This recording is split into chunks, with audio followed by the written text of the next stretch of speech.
the glory of the ancient Persian Empire. The title of King of Kings now rested upon his shoulders. He was Peroz I, the new and ambitious ruler of the Sasanian Empire. But behind his magnificent crown and the legendary pearl earring lay a heavy burden. To overthrow his brother and claim the throne, he had sought refuge with the Hephthalites king, the very ruler who had crushed his father on the battlefield and forced Persia to pay heavy tribute. He had accepted a harsh bargain, regular tribute, and a noble Sasanian princess sent to the steppe as a bride. But when the envoys finally reached the frontier, Peroz made his choice. He was about to play the deadliest gamble in history. He would feed the steppe with a lie so great, it would seal his fate. For centuries, that deadly gamble has been told. Now, it begins.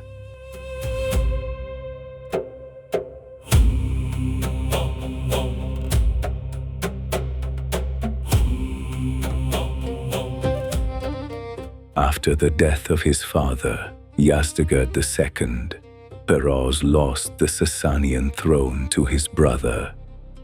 To reclaim what he believed was rightfully his, he crossed the frontier.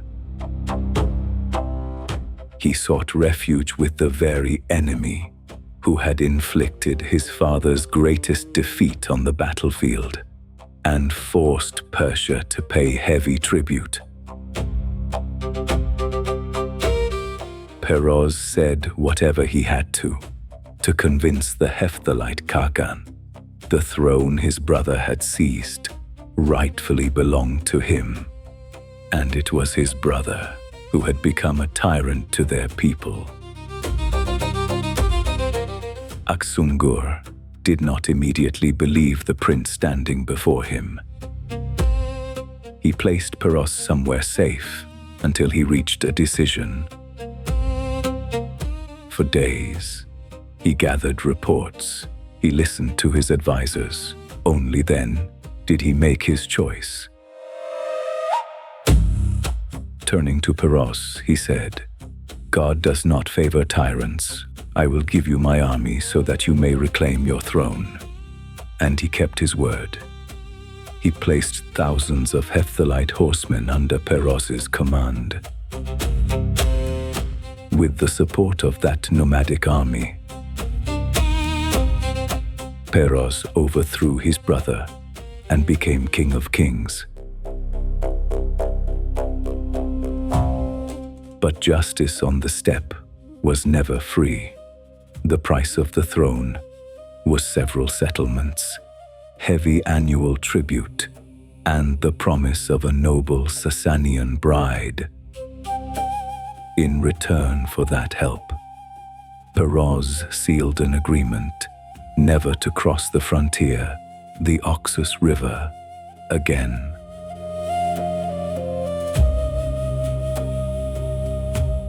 It was 459 AD. Peroz was now King of Kings, but things were not unfolding as he had hoped. His kingdom had fallen into a long and devastating drought. The heavy tribute paid to the Hephthalites had pushed an already struggling economy to the brink of collapse. Yet what troubled him most was the very first promise he had to fulfill. His daughter was to be sent to Aksungur, the Hephthalite Khagan, as his bride. His pride would not allow it. A Persian princess could never become the bride of a ruler of the steppe. So Peroz broke his word. He chose deception. An ordinary palace servant was dressed as a princess, a crown was placed upon her head, adorned with magnificent jewels. The young woman was sent to Aksungur as if she were Peroz's own daughter. It would become the first act that shattered 5 years of peace. According to the Byzantine historian Priscus, Aksungur welcomed the false princess as if she were a queen.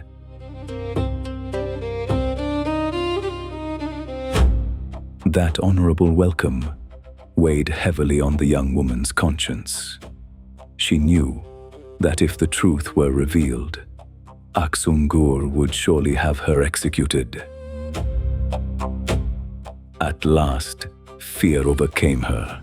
She fell to her knees before the Khagan and confessed everything through tears. Aksungur did not punish her. The one who would pay was Peroz. He would show him what deception truly meant. A flawless plan was set in motion. A friendly letter was sent to Peroz. I am preparing for war against my neighbors. Send me your finest military advisors, that they may train my army.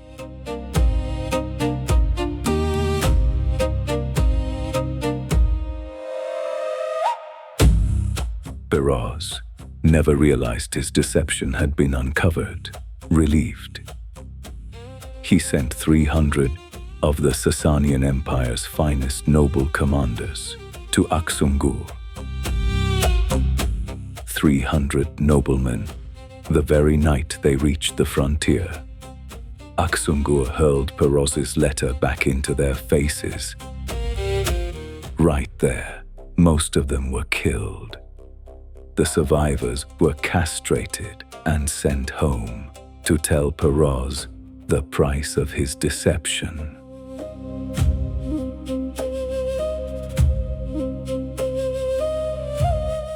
The fate of the Sasanian Empire's finest commanders shattered Peroz's reputation.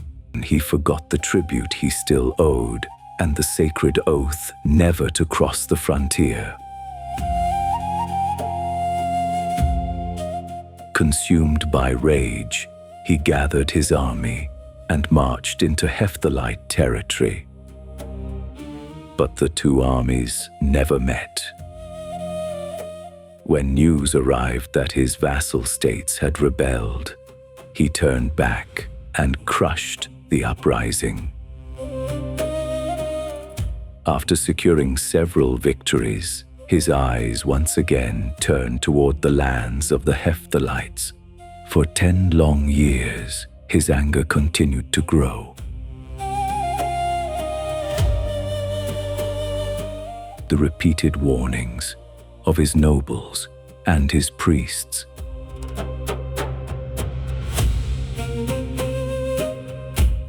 It was then that the tragic episode described by Procopius in the Persian Wars unfolded. Determined to deceive both divine justice and the gods themselves, Peroz devised yet another trick. According to the ancient oath, every Sasanian king who crossed the Oxus would be cursed. So Peroz ordered his engineers to dismantle the great stone monument that marked the sacred frontier. It was fastened behind his elephants and dragged forward with the army. He convinced himself that he was not breaking his oath. The frontier itself was moving with him. But Aksungur commanded a remarkable intelligence network. This time, he would not allow Peroz to deceive even the gods. Lured by the Hephthalites' feigned retreat, Peroz led his army into the narrow valleys. There, they were trapped, surrounded and slowly starving. The King of Kings surrendered to Aksungur. The Khagan demanded only one thing: Peroz, King of Kings, would prostrate himself before him. Rather than bow before a barbarian, Peroz considered taking his own life, for a Sasanian king could bow only to the rising sun.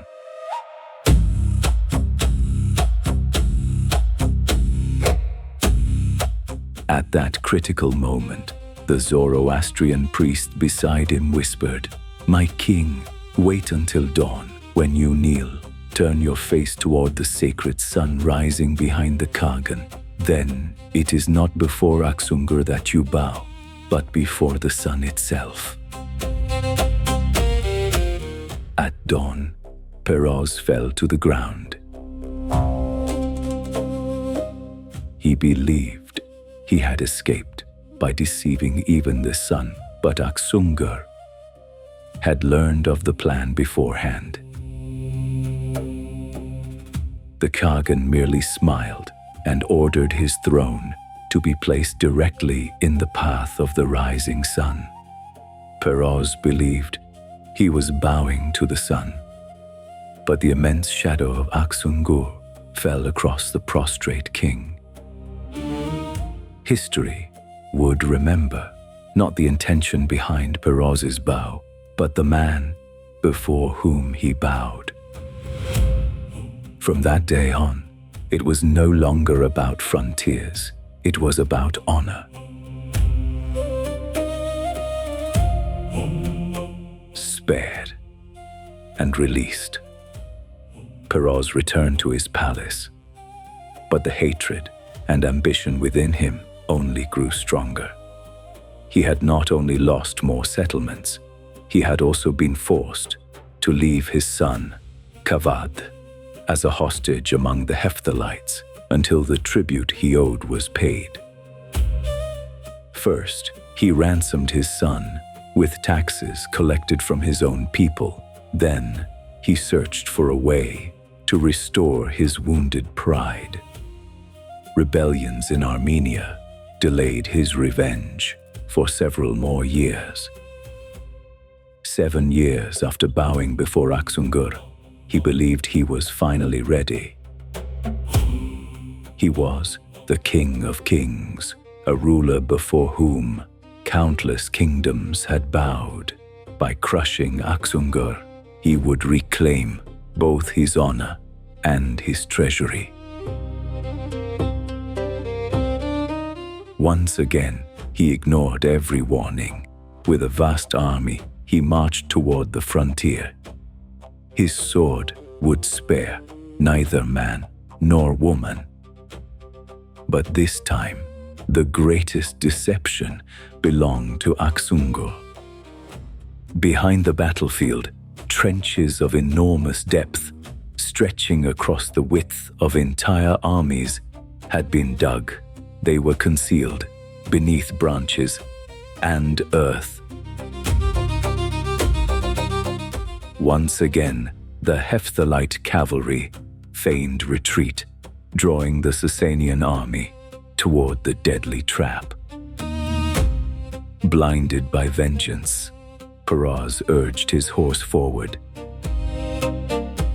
Then, in a single terrible moment, thousands of armored horsemen, horses, and elephants vanished into the abyss.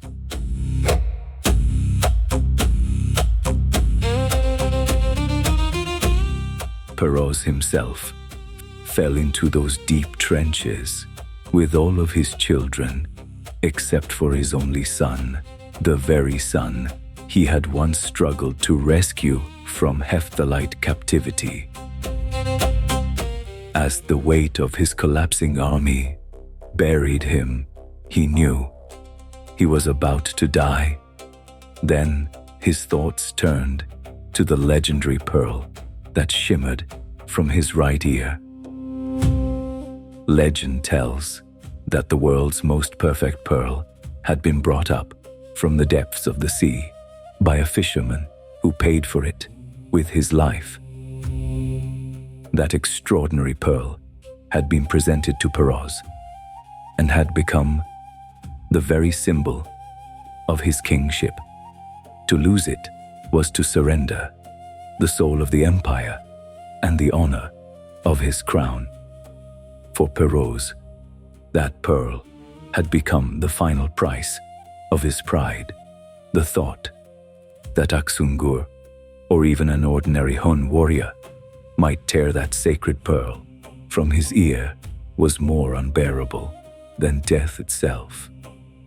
With his last strength, he reached for his ear. He ripped the pearl earring free and hurled it into the darkness, into the mud of the trench. Peroz's pride was buried with it. But the greatest tragedy was yet to come.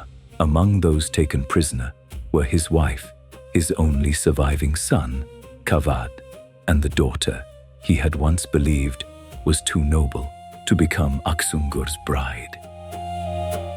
That is how the chronicles remembered the year 484 AD